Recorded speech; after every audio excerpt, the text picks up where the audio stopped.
alive to be in public and survive. I shouldn't get to feel like I'm a human, just as real as politicians, Christian women, straight white men, and all their friends. Oh, say yeah. All right, welcome everyone.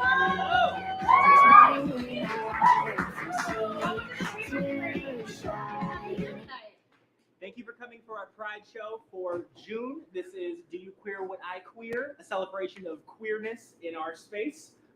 Do we have any LGBTQ folk in the audience? We do. Amazing. Yeah, this is also a part of the Queerly Festival, which our wonderful hosts, Frigid New York, who run this theater, as well as Under St. Mark's, are hosting this month. It goes through July 3rd. I know a couple of artists, or at least one artist who's performing tonight, had another piece in the Queerly Festival. And so please check it out. There's amazing queer artists, amazing queer art happening in this space and just down the street. So don't miss out. Woo! So a little bit of context about what you're going to see tonight. We are Kraine. We are a variety show. We have everything across the stage, from burlesque to new music to new plays to, at one point there was like a glitter meditation. You name it, we're down. And we are so grateful to have amazing audience members like you to support this work. I think so much of what this space is and what this community is about lifting each other up, about creating a space where it's okay to try new things. It's okay to fail. Chris and I might fail. We have scripts, but we might not do it right. And we really appreciate, you all being here to support us and supporting these artists, cheering for them and creating a safe space. Absolutely. That's what we're here for. And for this first act, we actually have a couple of beautiful dancers. This piece is entitled Don't Panic by Erin Barnes and Callie Hale. The piece is a duet about gay panic, if anyone can relate to that. Seeing someone thinking they're cute, wanting to talk to them, but not being quite sure if they feel the same way. The inherent tension in sapphic relationships, where you can't always tell if it's romantic, friendly, sexual, or some combination of all of the above. Starting a queer relationship within a society and system that isn't built for you is always nerve-wracking, whether you're just starting to explore your queerness or have been out for decades. Without further ado, we have Don't Panic.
Now, we are Paper Kraine, and we put on productions every month, every Wednesday. We want to give a quick shout out to the members of the team that make this possible. My name is Chris. I do some technical things and help book the acts. We have lovely Brittany over here who helps co-host. Give it up.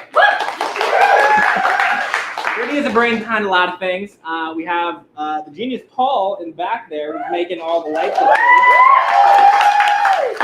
We've got our boy Vic. I don't know, Vic was walking around earlier. There he is. He's in the back. We have some fruit pops. Also helping acts get in.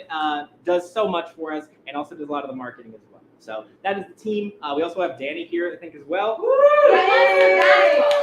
Danny's on sabbatical, but Danny's amazing. So we all need to know about her. But that is a little bit about us. Yeah, we've been around for 6 years. We've been able to host this amazing show because of our amazing hosts, the Frigid New York. But we were founded in 2016, so that's 7 years. Wow. And yeah, a big part of what we do is also about charity and giving back. We were founded in 2016, which was a pretty tumultuous year for a lot of folks. And so we decided that this was a way not only to create a space for artists, but also a way to continue to give back and continue to support amazing causes that we felt like needed to be uplifted. And so tonight we're supporting the Audre Lorde Project, and we're super excited to be doing so. So a part of your ticket sales went there. A part of your ticket sales also went to the Kraine to support the amazing work that they're doing. We've got our bake sale, and we'll talk a little bit more about that later. All right. I totally took Chris's point. A little bit. So I was supposed to say some of that stuff, but we'll go ahead and let you introduce our next wonderful act. I'll let him take some of my points later. All right, so next up we have the amazing Z Hannah, who will be performing Rights in Education. This piece explores some of the rich queer history of the state of Florida as it contends with the history insisted upon by its current leadership. I think I messed that up, so I apologize, Z. But basically, this is about Z is from Florida, and this is about their yeah. I'm so sorry. Listen, Z is going to show you, and it's going to be amazing. Z is going to do some great stuff. Yeah. It is important to note there is a content warning for just some general racism, bigotry, and transphobia, dealing with some of the topics we're discussing. Woo!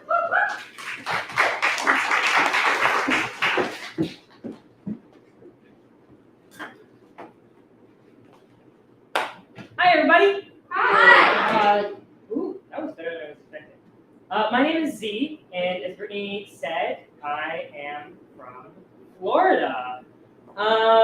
Let's see. Anybody here heard about what's been happening back home over the last couple of years?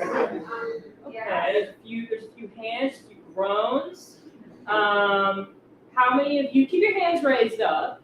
How many of you would say that you hold that as something that makes you kind of hate Florida a little bit? Or maybe you're not willing to be so strong as hate, but just like, man, fuck that place. Like, I don't know.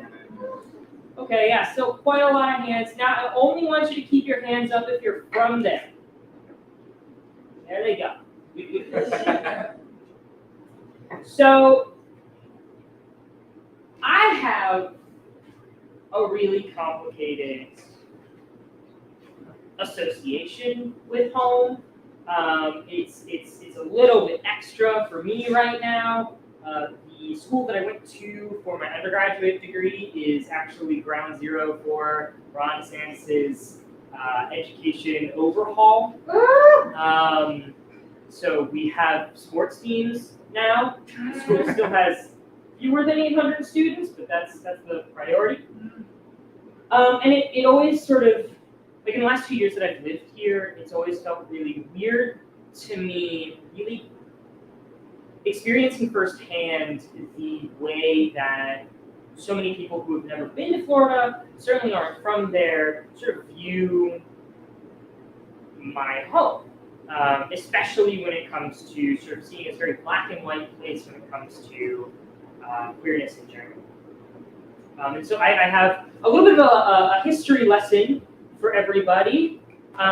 First bit, we're going to go back to 1937, the La Paloma nightclub. Anybody heard of that? All right. The La Paloma nightclub was a nightclub in a little place that is now roughly Miami-Dade County. Anybody heard of Miami? Yeah. All right. So we got some things make it out. So La Paloma was a pretty happening gay nightclub. And I'm using gay in the sort of like general term here. Every kind of gay under the Florida sun was staffed there, was visiting there, was performing there in acts like tonight. And sometime in 1937, a couple hundred members of the KKK came through, raided the place, had an initiation, burned the cross, shut the place down. They opened back up, and 2 weeks later, local police came and did the same thing, but with a few less people. And then they opened back up again. And the cycle sort of continued. And every time they opened back up, they were sexier, they were raunchier, they were gayer than ever. In fact, at one point after that big KKK raid, they held a satire burlesque show making fun of the KKK who raided them like 2 weeks ago. Wow. Fast forward a couple of decades, 1959. Still in Miami, we're going to sort of keep our focus there for right now. In 1959, the same year that in New York City, Christine Jorgensen had her marriage license refused to her. She was not allowed to marry a man due to the M on her birth certificate. In Miami, Florida, Charlotte MacLeod was successfully able to marry a man. Press got a hold of that, did not love the fact that it was technically legally a gay marriage, and made a whole big stink about it. And they did everything they could to get it revoked, get it overturned, get it repealed, whatever the hell they could get to happen to it. And Florida legislative authorities wound up getting involved, and they upheld it. Wow. 1959, Florida legislation said, yeah, that nothing in this marriage violates state law. Nothing in it violates our Constitution, and that was just as much of a surprise to the press then as it was to some of you guys tonight. But it shouldn't. Florida's a really fun place, I promise, and one of my favorite parts of home is our trees.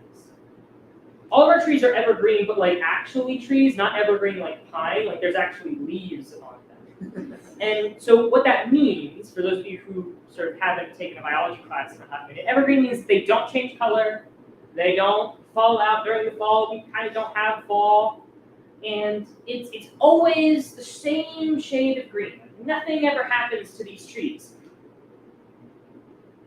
And what happens is, because they don't have to put in that extra work and sort of like die and get sickly a little bit for 4 or 5 months out of the year and then come back stronger than ever, they just get to sort of ride the wave 12 months out of the year. They get bored. They get lazy. And the leaves on our trees, they do stay green, but because nothing happens 12 months out of the year for every year of their life, they get almost dusty. Like it's still green, but it's got this slight white blue veneer that looks like if you rubbed your hand across it, you would get the most vibrant green you've ever seen. It doesn't happen like that, but it looks that way. When I think of Committee home, substitute for House Bill 1557, a bill to be entitled Act relating to parental rights in education. Senator Baxley, you're recognized on your bill. Thank you, Mr. President. This bill specifies how a parent's fundamental right to make decisions regarding the care and upbringing of their child must be addressed in the public school setting. The bill requires that school districts adopt procedures for notifying parents if there is a change in their student services or monitoring related to a student's mental, emotional, or physical health or well-being, and requires that school district personnel encourage students to discuss issues related to his or her well-being with his or her parents. The bill prohibits school district procedures to withhold from parents information or encourage students to withhold information related to a student's mental, emotional, or physical health, except for school personnel concerns about abuse, abandonment, or neglect. The bill prohibits instruction on sexual orientation or gender identity in kindergarten through grade 3, or in a manner that is not age appropriate or developmentally appropriate for students. At the beginning of each school year, a school district must notify parents of all healthcare services offered at their student's school and provide the parent the opportunity to individually consent to or decline each service. Additionally, schools may not administer a questionnaire or health screening form to a student in the kindergarten through grade 3 without first receiving consent from the student's parents. Finally, the bill establishes a process for parents and school districts to resolve complaints.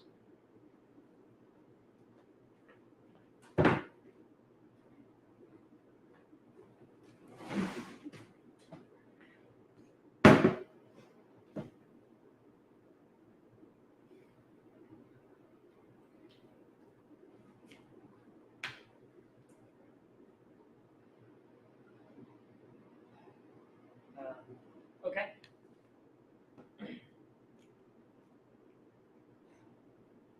So, you want to hear about mental and emotional well-being? Okay.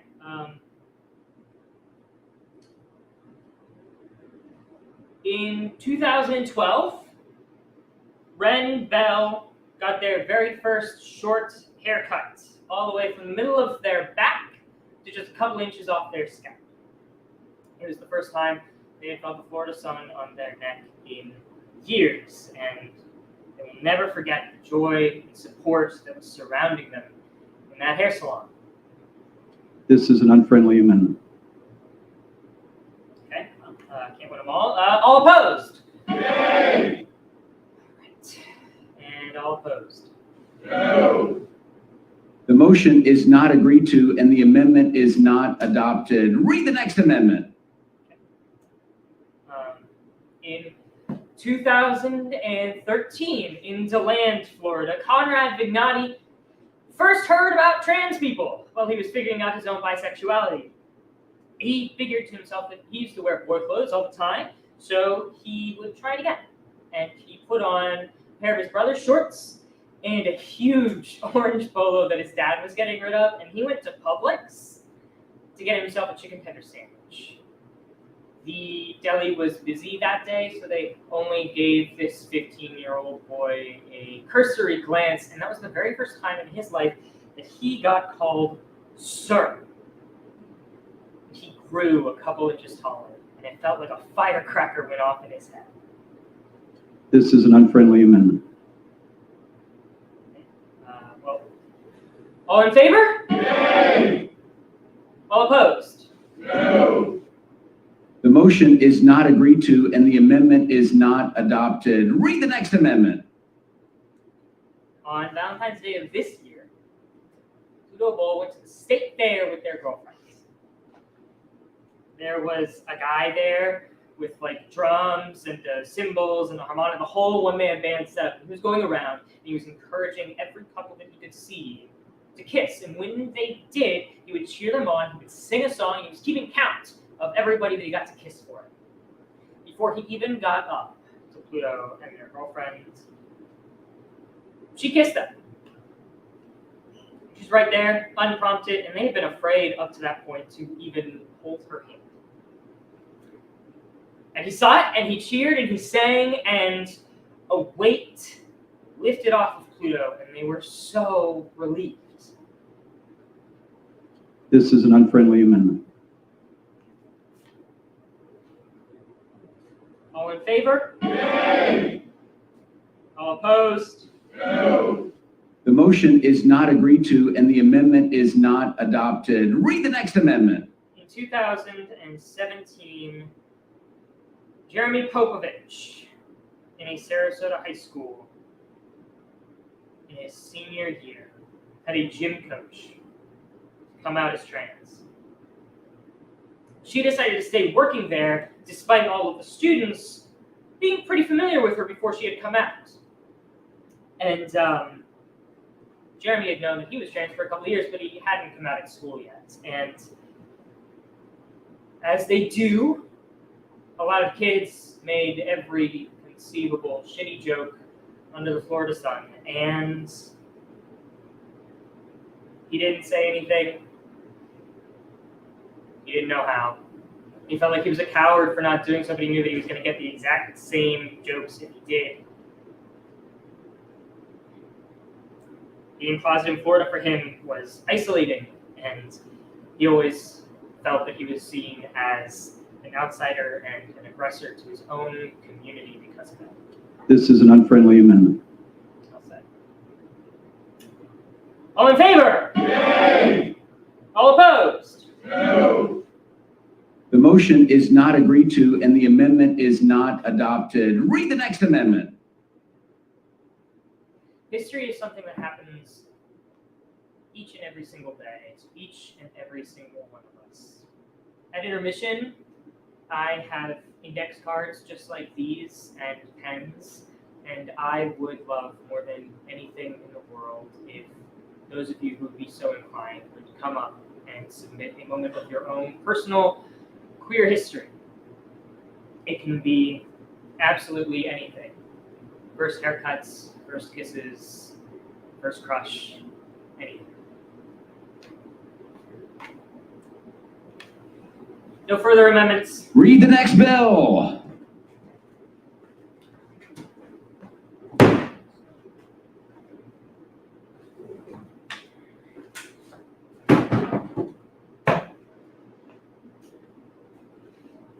In 2008, my parents joined a bowling league. Bowling leagues tend to have a gimmick or a name or a title. This one didn't have one. They were struggling to get members, and they were really only known as the Gay Bowling League, which in Ocala, Florida, is tricky.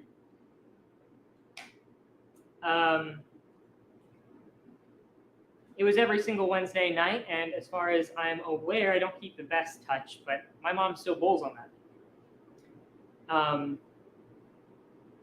I started going about a year into their tenure there because there was free food, and I myself got into bowling, and those people, Chris and Bob and David and Kyle, raised me just as much as my mom and dad. Just as important to my life.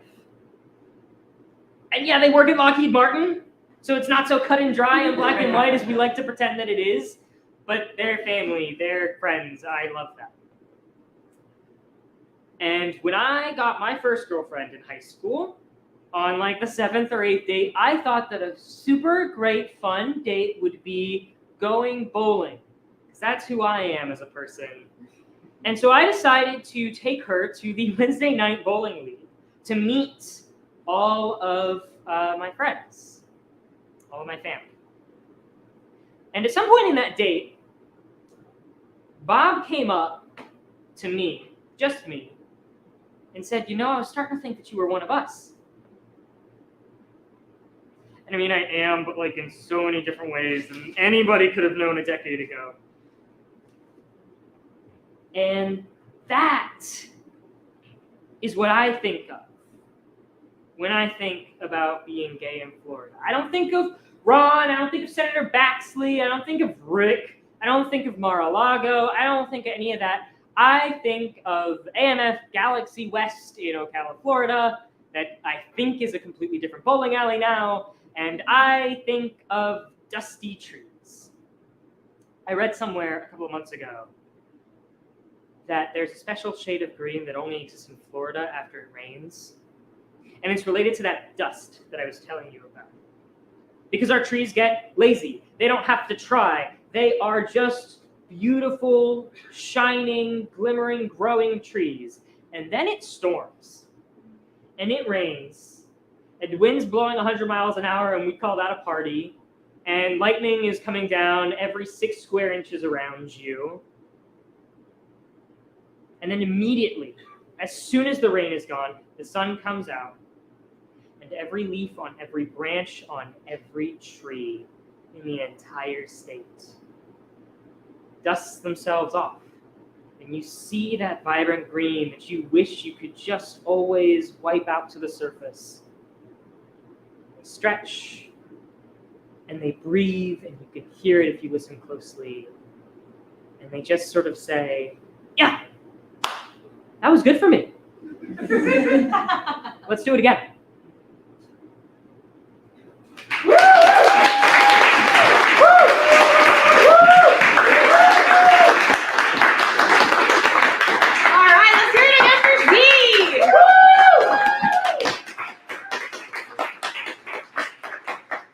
Thank you so much for that. That was wonderful. And we will have the way to submit all of your queer moments to Z at intermission. We'll make that clear. I believe it'll be off to the side right here. At the bake sale. Yes, and as well as other submissions that we have. Yeah, as you all came in, we asked you to submit your haiku about pride. And I figured maybe we could read one, see if it inspires folks. If you want to submit another one, there's more papers. You can submit another haiku at intermission, and we'll read some more out during the second act. Do you want to take a read? Yes, for our first incredibly gay haiku. 5 dicks at a time is only too many dicks if you're a quitter. All right, I'm excited for the rest of these haikus. You did not disappoint with that first one. Do we want to do another? Yeah, let's do one more. People who want love respect people who want love. Let love shine on now. Dichotomy. That was good. That was good balance. All right, I'm gonna set up while you introduce the next Yes, act. you go ahead and do that. For our next act, we have the Trickster Bruises. This is a clown act centering on the queer journey.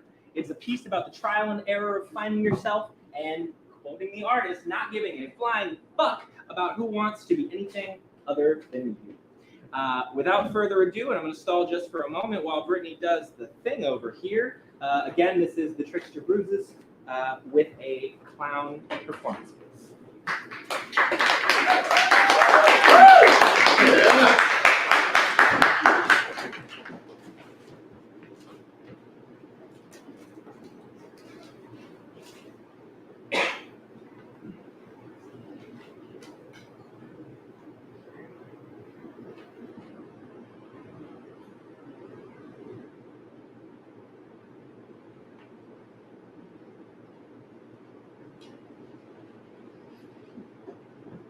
Sorry, topic is that good. We're gonna hold for a second, make sure, Brittany, can you check and see if Trickster Bruises needs additional things on stage? There's a few items missing.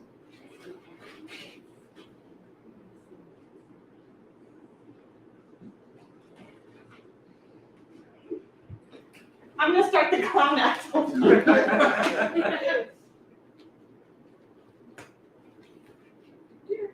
I can read another haiku about dicks. Do it.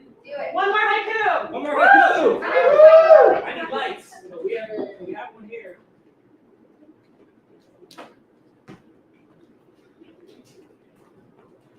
I shall read it in the darkness. My gay friends are cool. Prides are what lions live in. Proud of gay lions.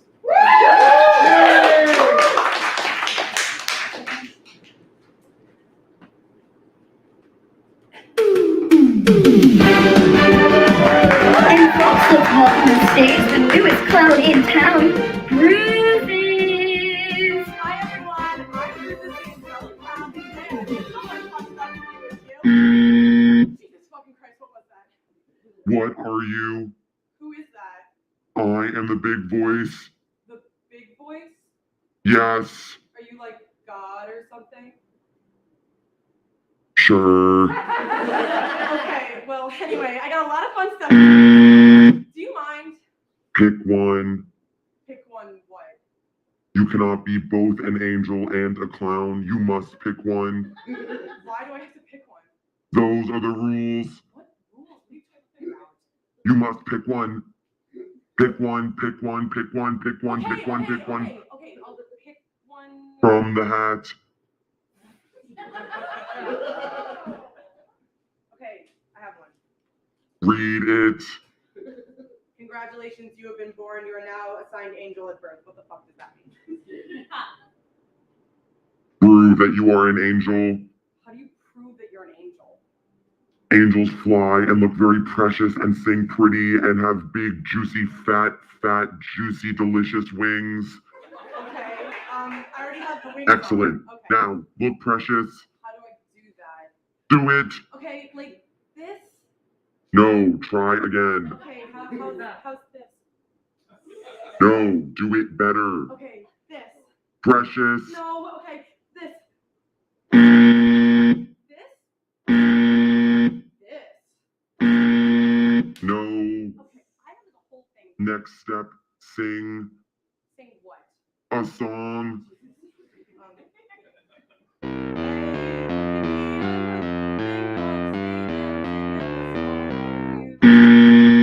That song sucked.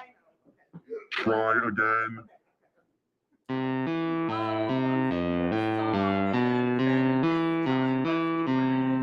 That sucked bad.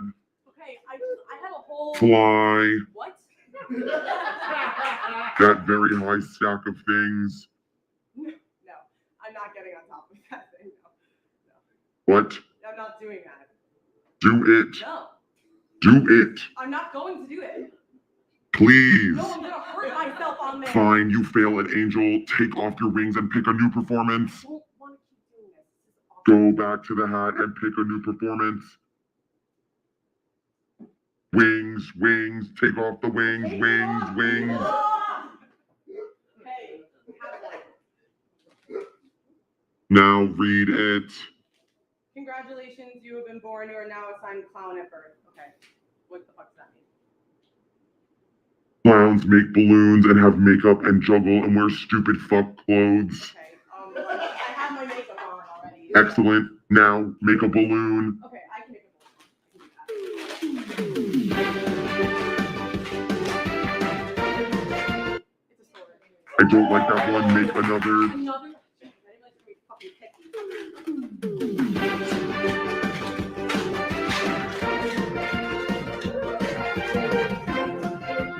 It's a dog. That's even worse. How is that worse? What do you want It's me to make? boring. Okay, tell me what to make then. A bear. Okay, I can make a bear. I can do that. You are taking too I long. just started. What do you want me to do? Juggle. What? Juggle to show that you are a clown. Juggle I now. don't know how to juggle though. I have no clue how to juggle. Do it, do it, do it, do it, do it, do it.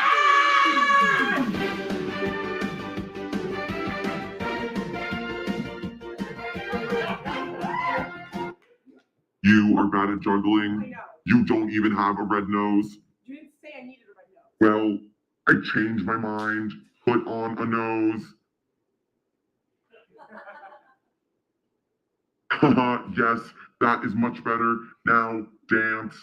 No, Do it, I clown. won't. Do it or else. Or else what? Huh? Or else what? What are you gonna do? Oh my god, there's no consequences, are there? No, there definitely is one. Okay, so what is it? Everyone will think you are weird. That's it? Oh, my what a God. horrible hell that will be if you cannot pick just one gender. I mean, performance. Okay, well, I don't want to do this. You can't be. I'm leaving. I'm gonna leave. If you leave, you'll be alone. Good. If you leave, I'll die. Thank God. How are you even going to leave? Can we get like the house lights on and cut the sound? I don't want it. No, not the tech booth, but that's where I speak. I need you to keep the recording going. Please don't do this. I'll die. How will people even understand your metaphor? It's not like it's completely on the nose. Okay, I'm sorry. Please just don't turn the lights on. No.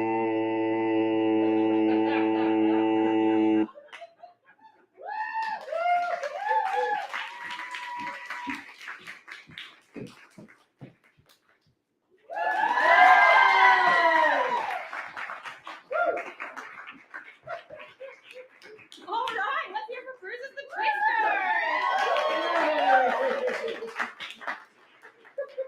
Now, we do have one more act before we hit intermission, but I believe we want to talk a bit more about Frigid before we. Yeah, we've talked a lot about Frigid, but just a reminder that 50% of your ticket sales went to them. They've been our wonderful hosts for the past 6-7 years, and anything you buy at the bar, all that money goes directly to Frigid. So please visit our lovely friend Debbie up at the bar. Tip Debbie. We love Debbie. Be nice to Debbie and support Frigid. Yes.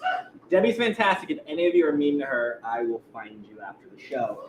But if you're not mean and you're a cool person, you can go to this bake table as well. We have plenty of baked goods. We have cupcakes, cookies, popsicle bars. Lots happening, all going to the Audre Lorde Project to benefit LGBTQ community.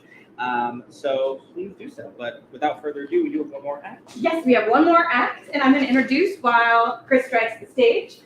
This next act is called FYP. It's written and performed by Aiden Linehan and directed by Daniela Caggiano. It's a piece inspired by Aiden's short attention span, and they hope that you'll discover it's okay to turn off your brain sometimes.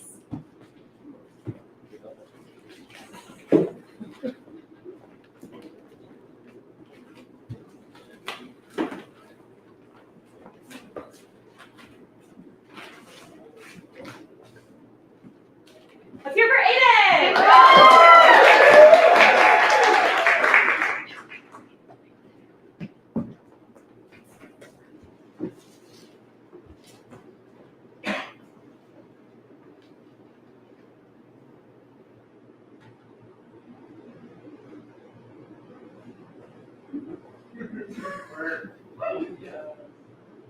Hello. I'm Nicole Kidman. And welcome to my TikTok.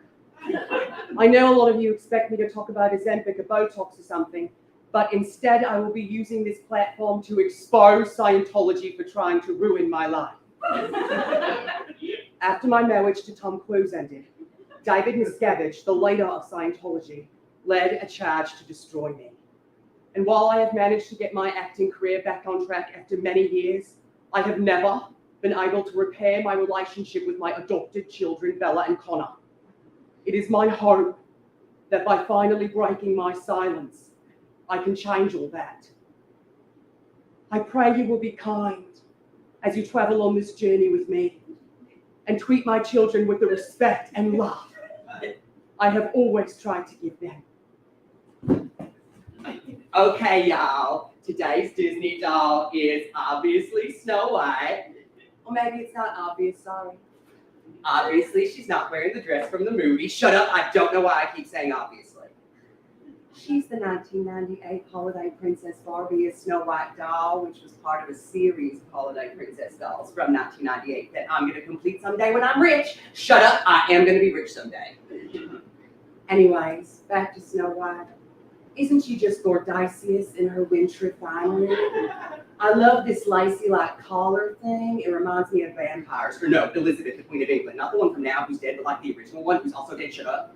And yes, I turned her capelet into a bonnet, Trisha, but it's literally so easy to turn back into a capelet anyways.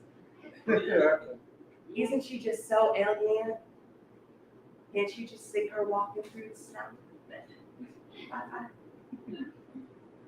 Anyways, don't forget to like and follow to see the next Disney doll, y'all.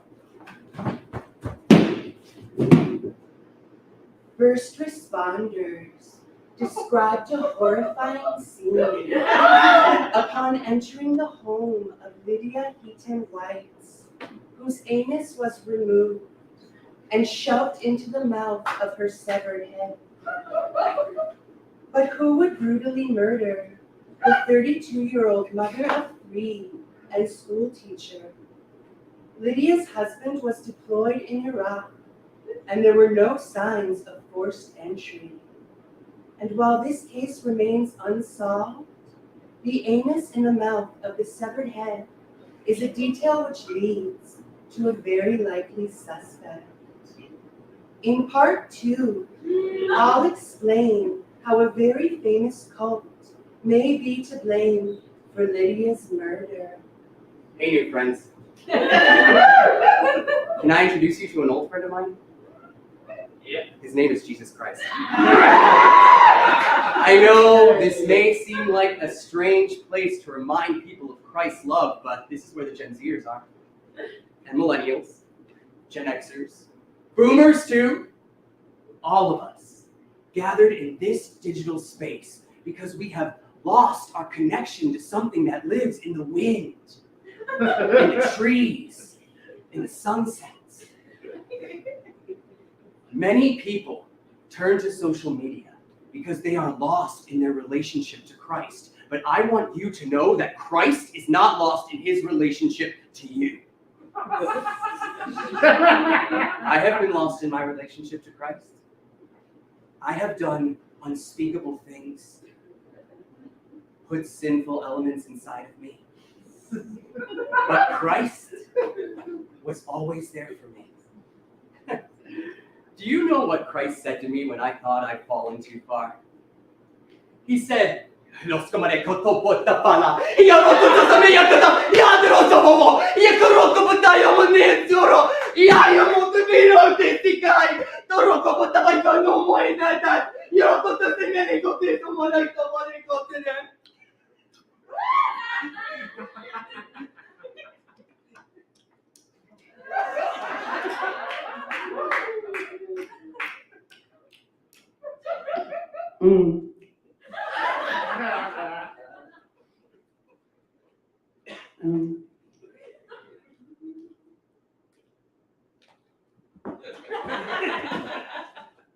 Well, besties, it finally happened. My mom died. From cancer, obviously. But what's worse is her mom had cancer, and her mom all the way back to the 1900s, so I'm definitely going to get cancer. Oh, and my boyfriend broke up with me.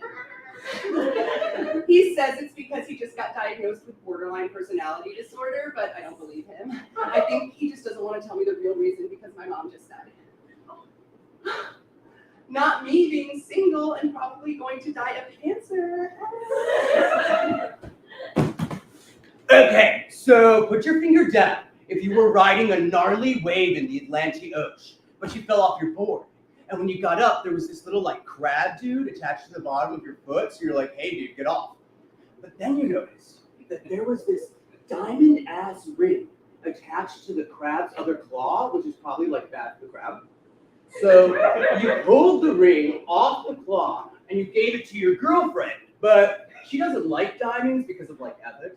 So you brought the ring to a pawn shop and they were like, I don't usually do this, but you should bring this to an appraiser. So you're like, okay. So you go to an appraiser and they're like, this is a very fucking rare diamond. And the inside of the like goldy part says Ida Strauss, which was the name of this rich lady who like died on the Titanic in the arms of her husband. So you bring the ring to a Titanic historian and they're like, it did belong to Ida Strauss. But then you sold the ring for a buttload of money and now you're being haunted by the ghost of this Ida lady?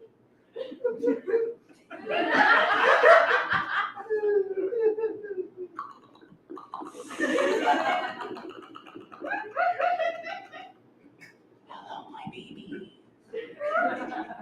It's time for me to pluck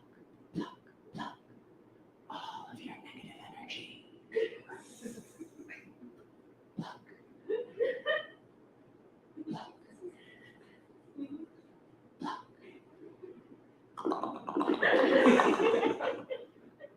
If you're interested, my baby, I'm doing an ASMR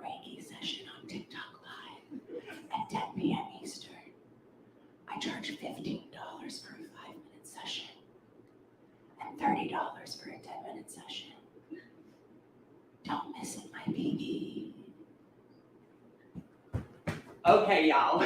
So everybody's getting on here and talking about the worst thing they ever done, so here's mine. Okay, so I moved to Florida to be closer to other Disney adults. And I made friends with this group, but the leader of that group, Trisha, really hated me because she said dolls are for babies and I was embarrassing them. So anyway, one day, Trisha invites us all to Disney World for her birthday party, and she tells us all to wear costumes. So I dressed up as Snow White, but when I got there, nobody was in costume, and Trisha told me that she changed her mind and I must have missed the memo. I was like, whatever. So I decided I was just gonna have a good time, but when I tried to get into the park, they wouldn't let me in because Disney World doesn't allow cosplay. Anyways, obviously I was humiliated. So I poured a bunch of glitter into Trisha's new built-in swimming pool. And then Trisha's dog jumped into the pool and drowned. I heard that when they pried open that dog's mouth, everything was covered in glitter. So yeah, I just got out of prison. Me if I was a dog. Me if I was a cat. Meow. Meow. Me if I was a chicken. Bark. Bark. Me if I was Judy Garland getting fisted. Oh! Oh! Well, besties, it finally happened. I got cancer. Woo! It's stomach cancer, just like my mom and her mom and her mom, but nobody knew she had cancer until after she died of cirrhosis of the liver because she was an alcoholic. Just like me, probably. Except I won't have time to cirrhosisize my liver because my prognosis is a year. I don't want to die in a year, besties. I feel like I'm a really bad person and I don't think I can change it in a year, and what if hell is real? Anyways, I started a GoFundMe so I can get some wigs once chemo starts, and you better donate, faggots.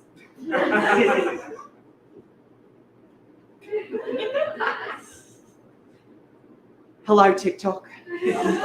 It's Nicole. I was not expecting my last video to blow up the way it did, but I was expecting the backlash from the Scientology community. This morning, I found our pool filled with glitter, which is a childish prank that won't intimidate me. You know, people in the comment section keep asking for receipts regarding how Scientology ruined my relationship with my adopted children, and so, here you are. After the birth of my daughter, Sunday Woes, David Miscavige, the leader of Scientology, told my children, Bella and Connor, that I didn't love them anymore because now I had a natural child, which is so far from the truth. I have tried so hard to stay in my children's lives, but there's... Oh, sorry. I thought I saw someone in my backyard. It was probably just Kate. I saw the silhouette of a guitar. Anyways, I probably shouldn't post this, but I will. Unedited. Hello, I'm Giancarlo McKinley Goldberg, and this is CNN on TikTok. Today's top story: Academy Award-winning actress and producer Nicole Kidman has disappeared. Kidman is perhaps most famous for starring in and producing the television phenomenon Big Little Lies, though fans know her for a slew of dark, independent, and experimental films. Okay, y'all. Today's Disney doll is a duo. Two characters I have been shipping ever since I was a child. Aladdin and Jafar. I have this fantasy where Aladdin kidnaps Jafar because Jafar's been spreading all these rumors about Jasmine's family and whatnot. And Jafar is so enraged he's been kidnapped that he becomes engorged. And because he's going commando, his throbbing member presses up against his tunic, something that makes Aladdin's pussy quiver. Aladdin, who's a notorious power bottom, demands that Jafar remove his tunic. Jafar refuses, y'all. So Aladdin approaches slowly, his lips curled in a lascivious smile. Aladdin wants something that Jasmine cannot give him. He has a howl that can only be filled by the villainous seed of a treacherous cow. Aladdin reaches out his hands, these hands, and grazes his light as steel, Jafar's dick.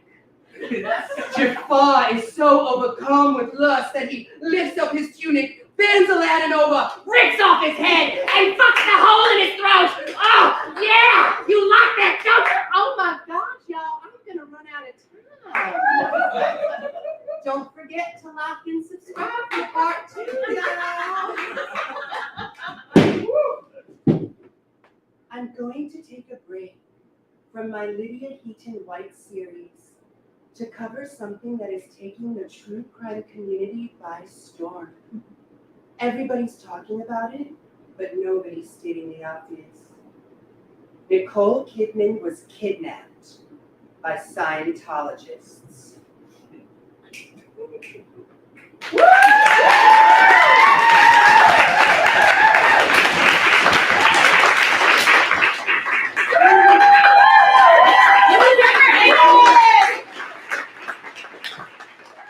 Amazing. Oh, yeah. Incredible. I love it. All right, so a little bit about our charity before we jump into intermission. Yes, so just to let you guys know who you are supporting, the Audre Lorde Project is a lesbian, gay, bisexual, two-spirit, trans, and gender non-conforming people of color center or community organizing focusing on the New York City area. They're a grassroots organization. The money is going directly to them, so every dollar that you guys spent getting yummy goods from the table and whatnot are going to contribute. So please do so. We are going to have an intermission for... So it's going to be a 10-minute intermission. So we're going to be back here at 8:50. All right, So enjoy. Write us some haikus, submit your queer stories, and buy some big gifts.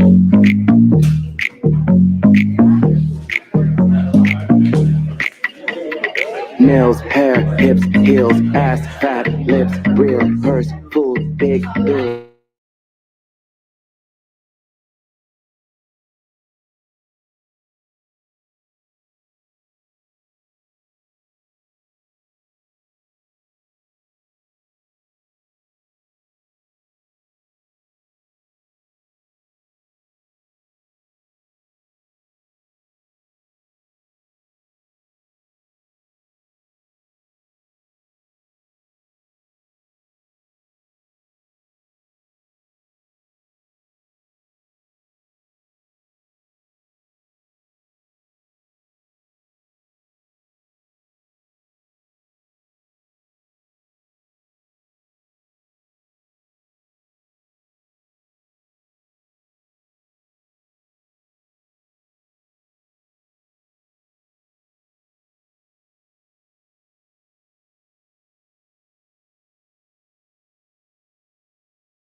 Hello,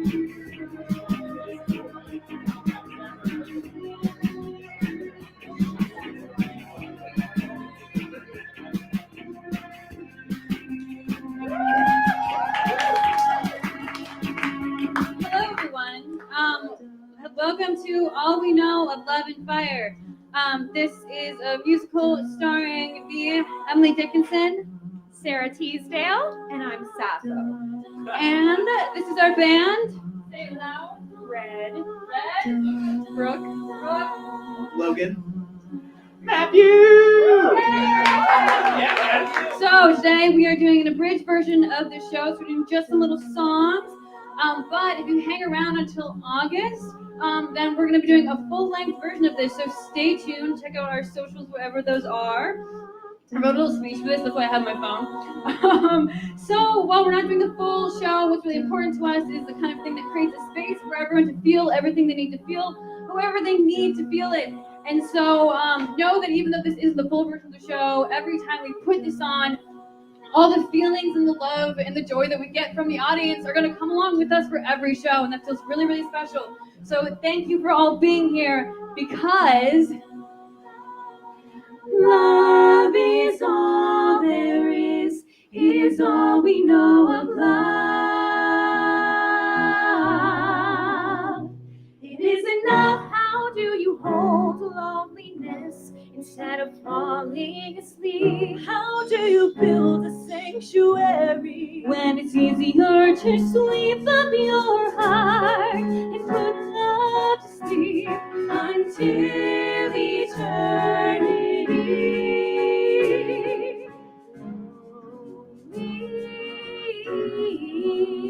Do you hold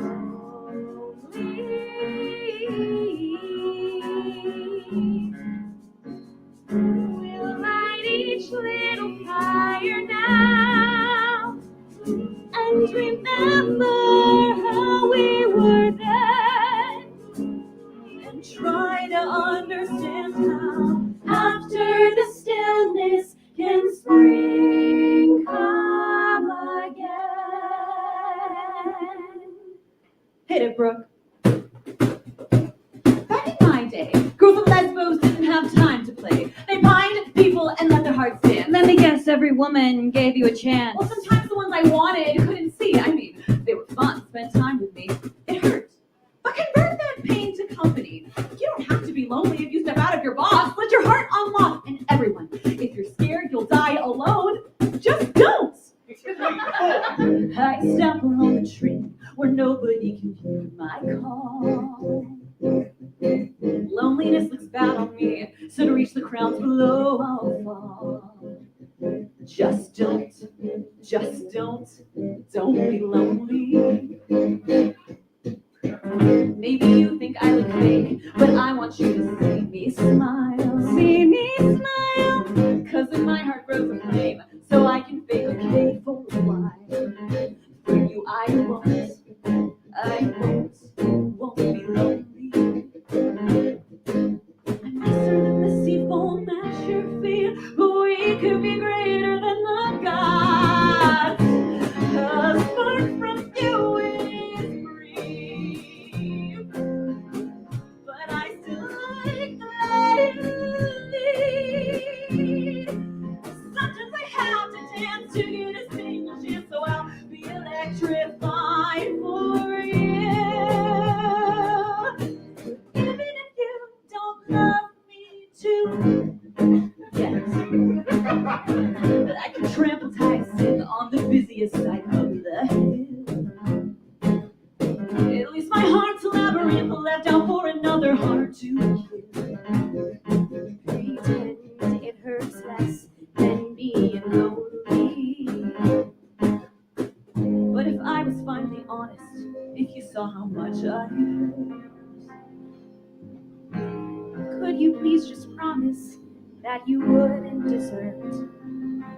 I can't be that kind of lonely. Could you release my soul and set me free? Or do you like my flavor of agony? Far from you is free. Far from you is free. But I still need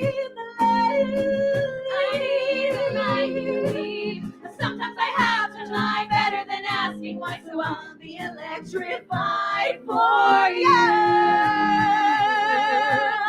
Even if you don't love me too, maybe you love me. Or I've invented my own kind of love. Just don't. Are you? Just don't. You or I've invented my own kind of love. I've invented my own kind of love. Just are you? Just don't. I've invented my own kind of love.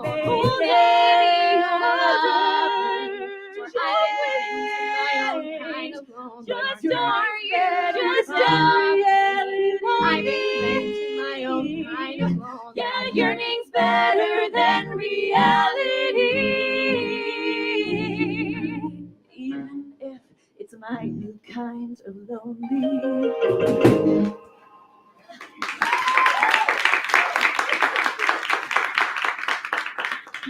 Well, then why is it worth being seen at all? I wasn't lonely surrounded by people. I was lonely surrounded by ghosts. By the end of my life, I never left my home, so I let the loneliness just wash over me. I heard a fly buzz when I died. The stillness could have ruined me. But instead I found a lonesome kind of fluency. Like suspended music, I felt a funeral in my brain. The mourner's pastel sense fused it and broke through.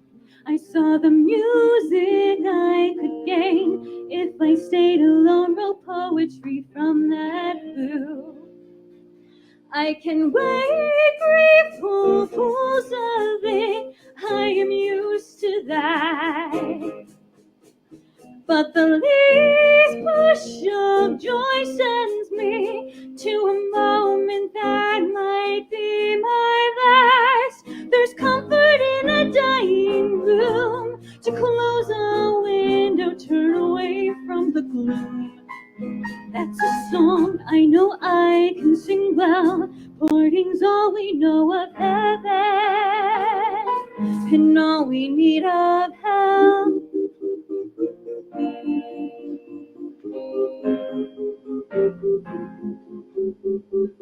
This is the nighttime hour of lead. I wrote a letter to my lonely heart. A subtle conversion from being torn apart to instead mending words. If hope is a thing with feathers, then my words are a bird should keep me safe from hope. But hope's made of warmer weathers. It's never staying. How else am I supposed to go? Oh, love, if you were coming in the fall, I'd brush the summer by. If I could see you in a year, every month I'd by time's commands. If it was centuries till I saw your face, I'd count centuries on my hands till my fingers fell away. But there's no timer for love, so why not say, if I were told today I'd have the sky, my heart would split.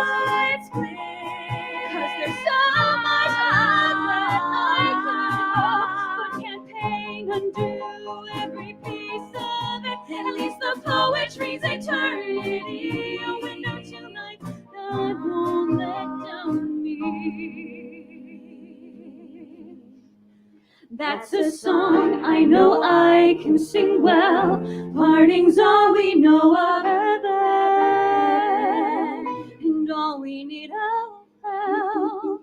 So instead I'll choose to know recollect the snow burst chill, then stew the letting go.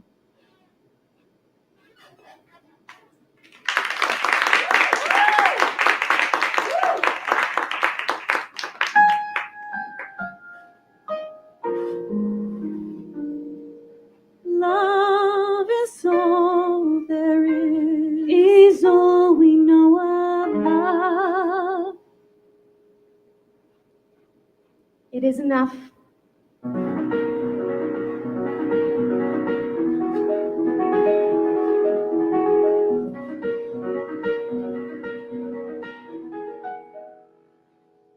I lived in a world where matches rarely survive. Alone in spite of all I give, not always glad to live. Only pride kept me alive. My heart a hunter's fire smothered by snow. Why do I still look for a place to rest?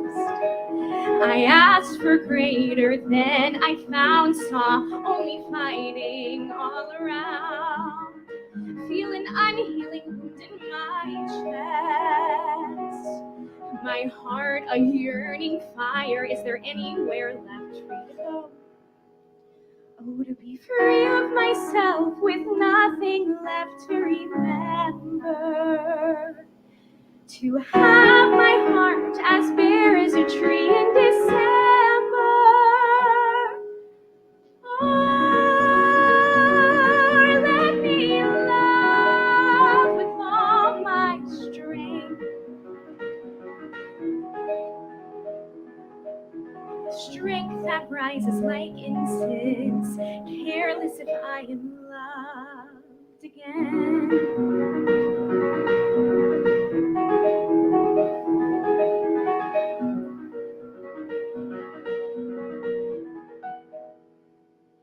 Oh, life, you've put me in your debt. I've served you long.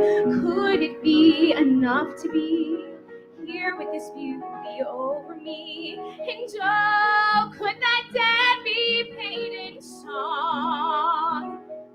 My heart-shaken flame has burned before and still after I'm dead. Great sower, when you tread, scatter my field with better grain. But even this wilted harvest can't its feed fire all the same. Oh,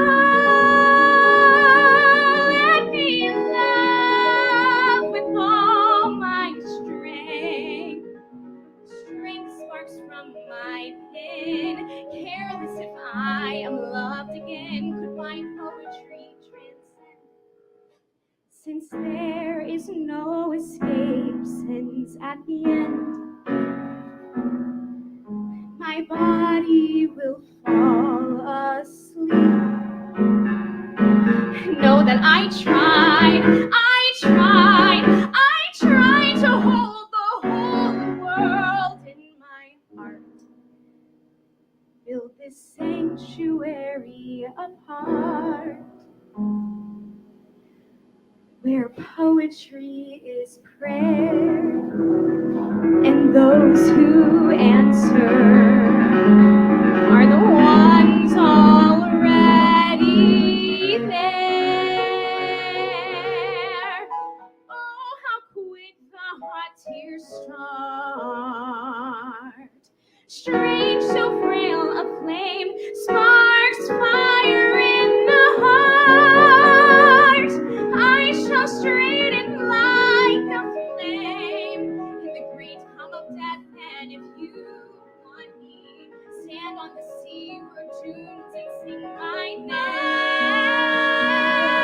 Let me love with all my strength, even if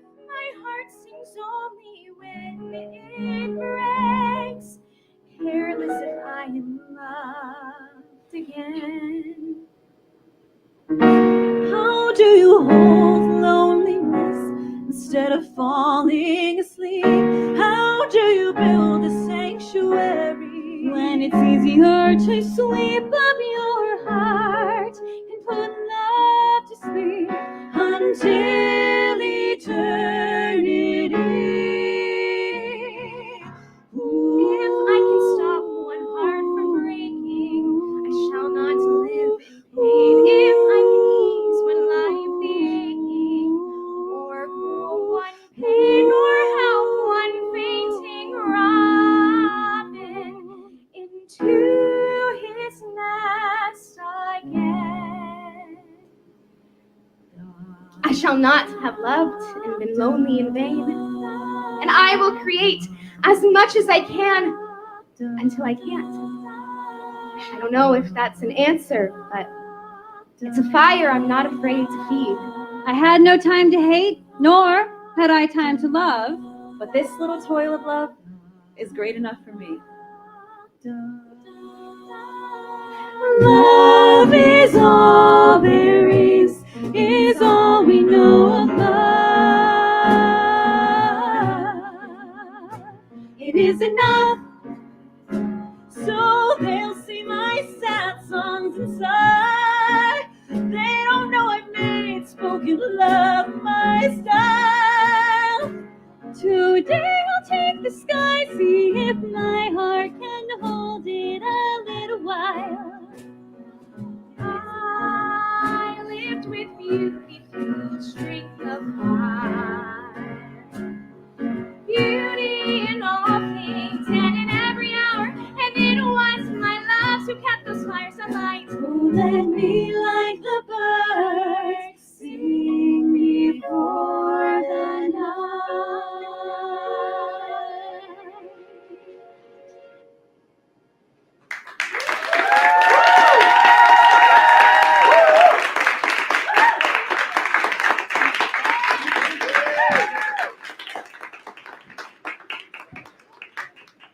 All right, let's hear it for all we know of Love and Fire. Thanks for joining us on the stage, folks. You can find your seats.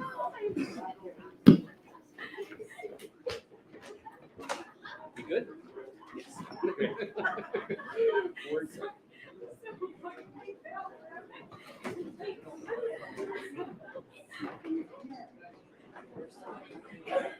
Great.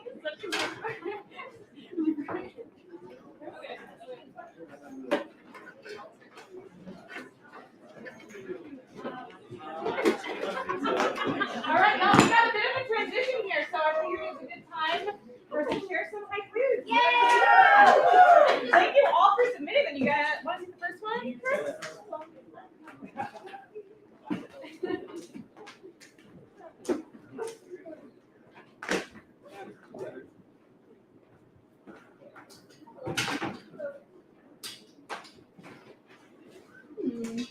Can't read that word. Oh, it's supposed to be pan.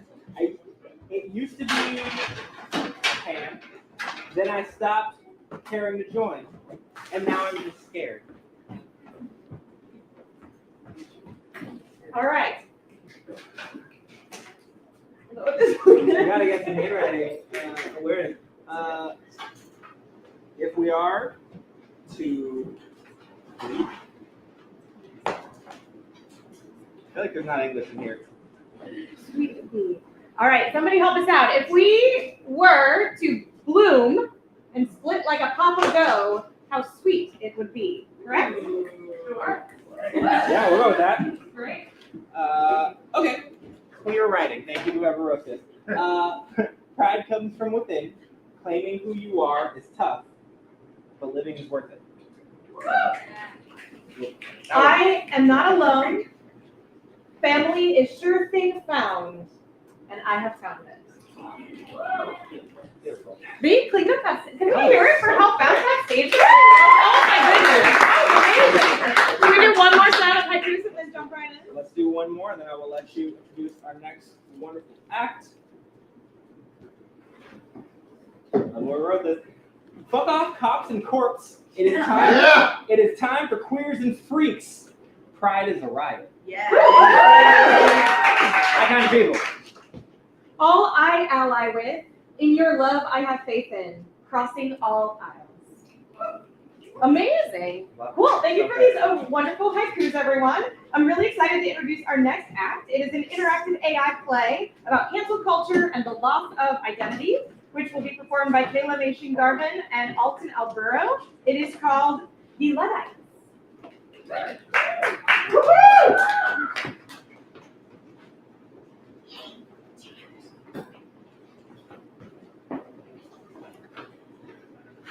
Begin. Go. Now? Begin. Yeah, now. Go, go, go. Hey, it's me, Bobby Barbosa. Or as many of you know me, Bobby B. Recently, some things I said in the past have come back. As many of you have seen, at one point I behaved in a way that is not in alignment with my values. That is not who I currently am, and that is not the man I want to be. I have changed.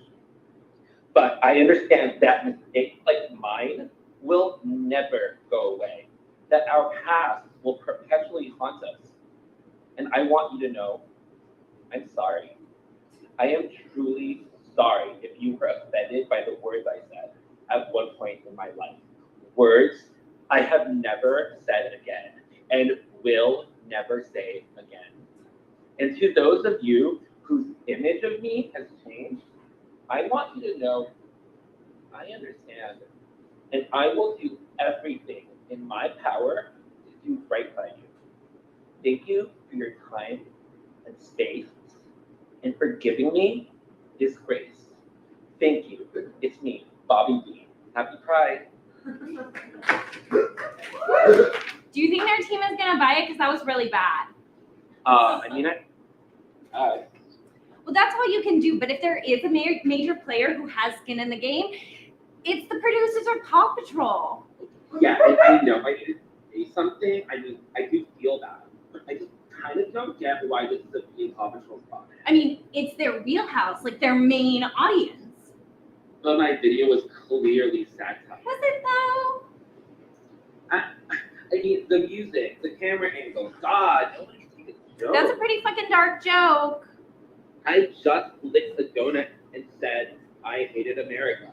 Like, who doesn't hate America? Oh, that video wasn't even on my radar. That's old news, BB. Okay, wait, then what are people mad about? Oh, come on. No. What are you mad about?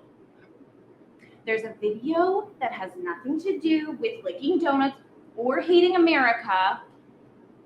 Although, come to think of it, Paw Patrol is fairly patriotic. Okay, but please do not go on your Paw Patrol fashion bath right now, my kid.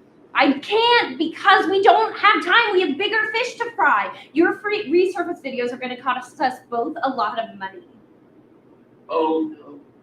Did someone get surveillance of me shoplifting at CVS again? What? No. Oh, wait. Never mind. Wait, what's in the video?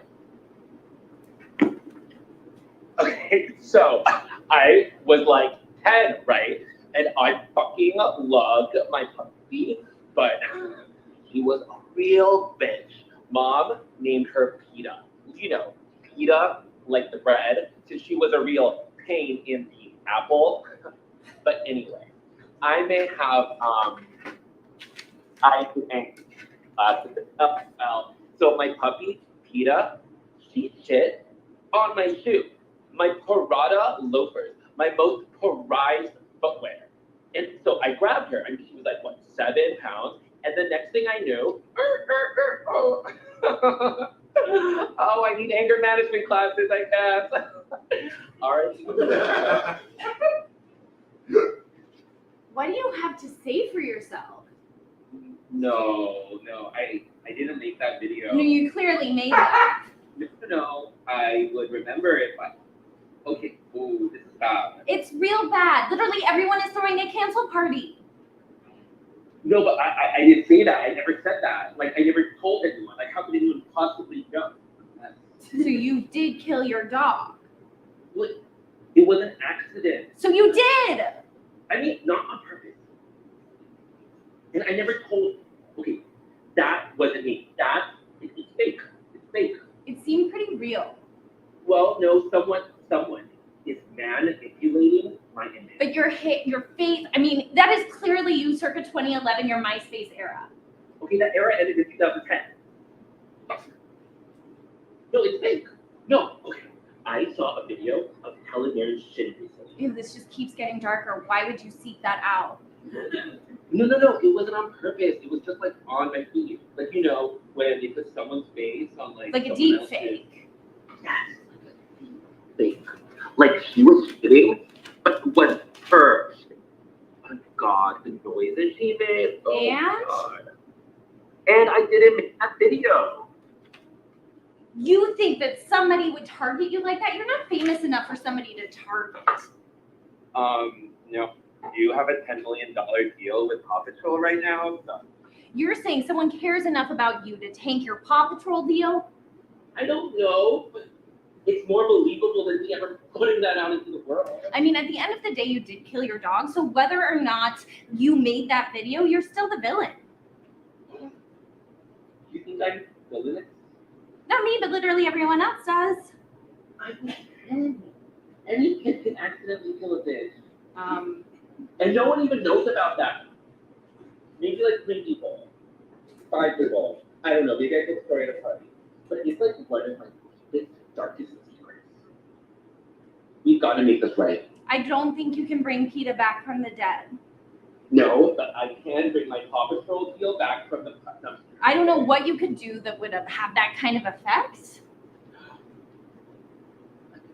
Another apology video. But you just made one. Well, you said it was fake. What, are you going to get specific? Apologize for killing your dog? I did not kill PETA. Okay, what do you think I should do? Have a press conference. That was boring. Throw an apology party. Been done. Host a town hall.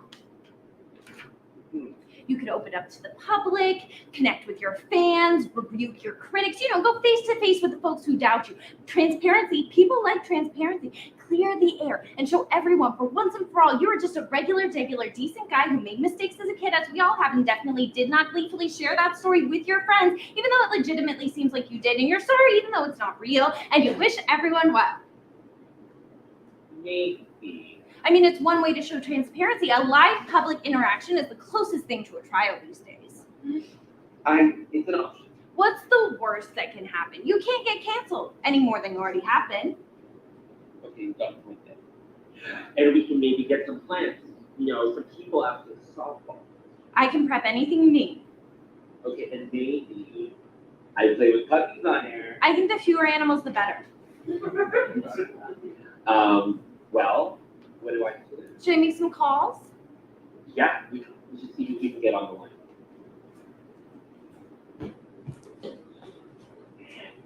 Hey everybody, it's me, Bobby B, your favorite. And I just wanted to come on here to confess stuff to you.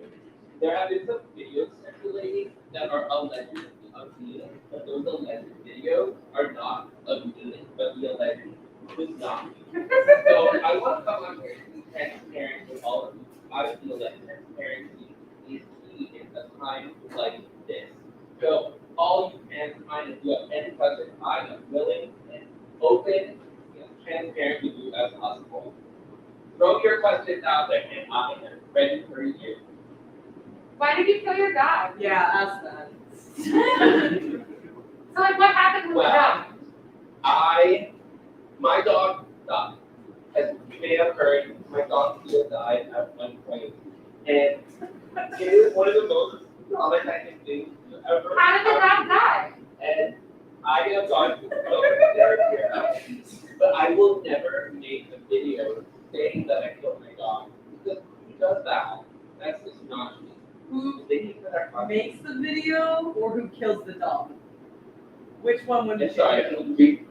Would you never make a video admitting that you killed the dog, or would you never kill your dog? Honestly, thank you for that question. Never make a video of me killing a dog. I would also never make a video of me with any dogs. On a scale of 1 to 10, why did you kill your dog? Why are we put out there in for that question. Yeah. How do you feel about dogs in general? I love dogs. Dogs are my personal favorite, and I am one of those people who promote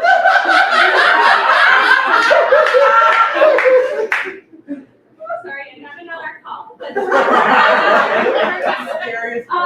questions? Yeah, in the front row. Yeah, how does it feel to be a bad role model to the queer community? First of all, thank you for thinking I'm a role model. To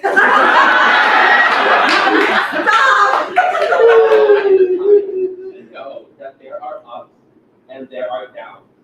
And with that, there is the right side and the wrong side. And with any side, there will always be some.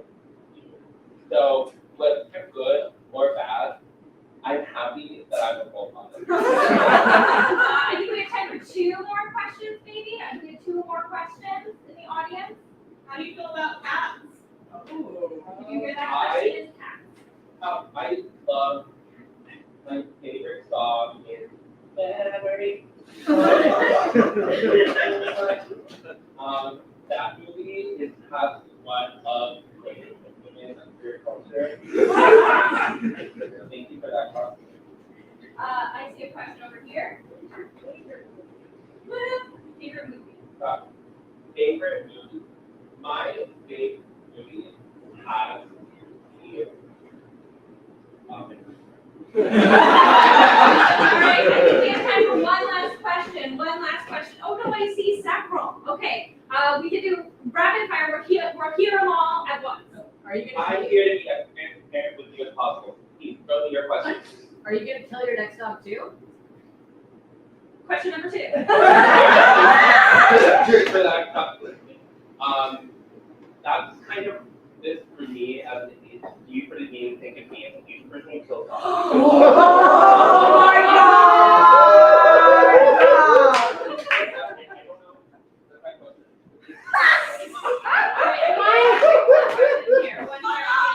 Do you agree that Paw Patrol is pro-cop propaganda targeted at kids? Say that! As someone who loves dogs and loves patrol,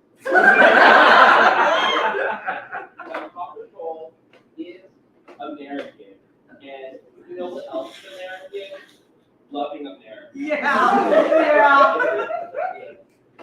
Great about Paw Patrol is their love for America. Alright, one last question. You in the black here. You are a terrible person for treating servers like that. The service industry is an incredible bedrock of our society, and that video of you at Ruby Tuesdays throwing a fit and berating that server, and then you threw your salad at them, a visible queer individual. Don't you know there are people who can't afford to eat salads? I'm sorry, but I don't even like Ruby Tuesday. I'm sorry, what is this? I'm sorry, you call this a salad? It's more like a salad. Where is this coming from? A blind person could make a better salad with their feet. No, you faggot, you want that. Come on, please. I will kill you. Oh my God. Stop! No. Fucking shit! Stop.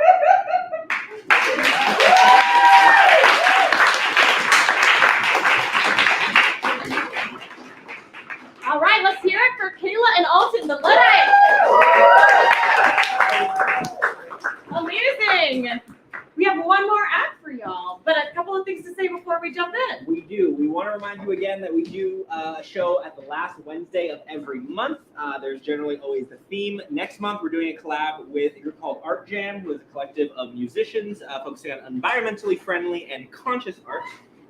And we want to connect with you guys. Yeah, if you are an artist and you have something new that you're working on, or something you want to resurface after a while, please send it our way. You can go to our website, papercraneproductions.com, and there's a submit section. You can send your stuff to us there. You can email any one of our producers. We also encourage you all to go to the bar afterwards. We have a sister bar called the Grafton. It's on St. Mark's and First.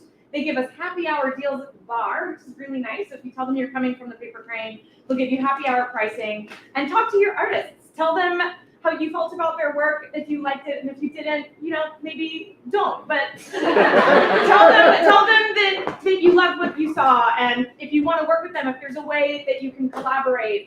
We love when we've seen so many artists in our time here come back and work together, and it's so fun to see these connections being made. So yes, please come join us and submit your work. Absolutely. I myself came to the team being one of the performers back in November and have been here a little while. We love seeing works in progress and stuff that's a little more polished. So anywhere where you're at, connect with us, hitbrainproductions.com/submit. As far as the last act, Paul is taking care of it because I could not find the thing in the dark ceiling. So while that's happening, do you want to go ahead and introduce Yeah. So this last act is a piece that's conceived of and performed by Rebecca Vineyard, a queer Palestinian person. These are two identities that have experienced and are currently experiencing erasure by those who find their existence inconvenient. This piece honors and celebrates all those who fight to say, we've always been here, and we always will be. And feel free, this piece is a celebration, so feel free to dance in your seat and celebrate as Rebecca performs. So once we get this settled, Get up for Paul! Wait! We have more haikus! We have more haikus! In the meantime, let's see what we got here. The creative people in the show, we don't want your cash. The first time was a protest. We'll do it again.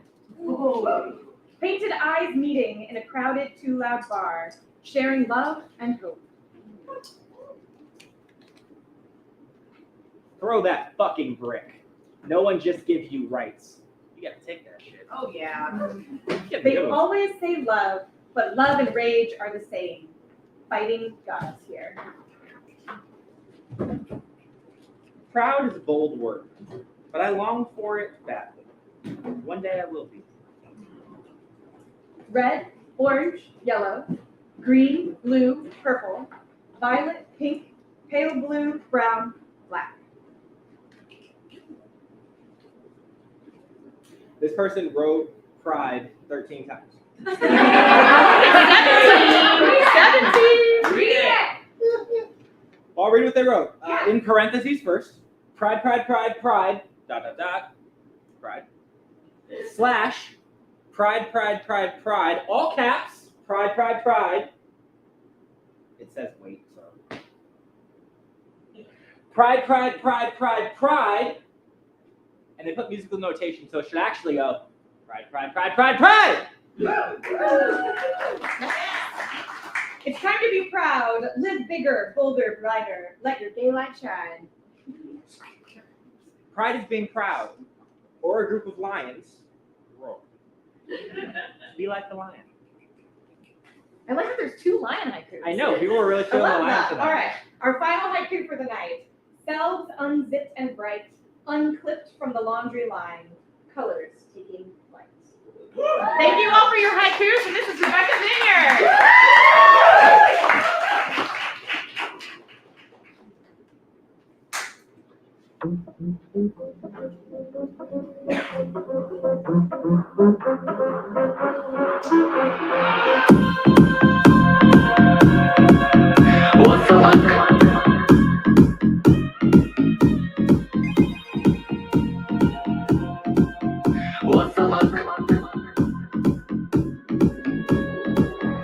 وصفك مين اللي وصفك مسؤول الحفلة طالع زي الزنبرك مش عارفين يعني صفتك مين يعني كنا مكيفين وبعدين شفنا منظرك وصفك مين اللي وصفك مسؤول الحفلة طالع زي الزنبرك مش عارفين يعني صفتك مين يعني كنا مكيفين وبعدين شفنا منظرك مسخرة شو هالمسخرة داخل بتضحك عنا زي الأسد مش مفهوم يعني مين بتكون واللي بدي تطخ ورود بدي تزين هالبلد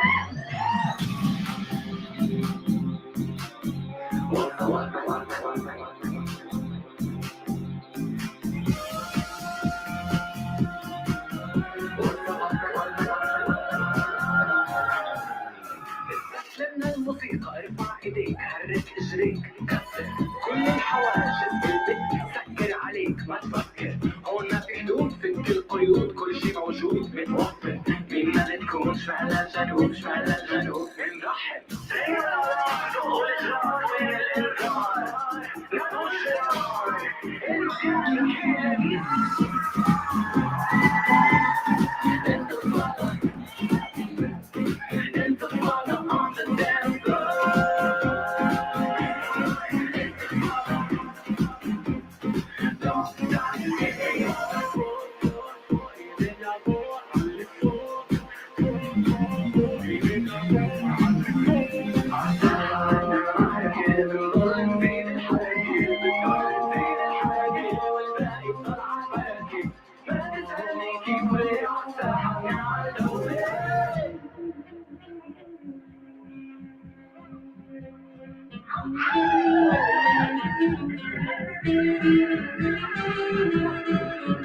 Thank you all so much for coming. That's our show. Meet us at the Grafton, St. Mark's and First Avenue. We would love to see you there, and hopefully we'll see you again next month. Happy hour drinks at the Grafton as well if you say you came from Paper Kraine. So we'll see you there.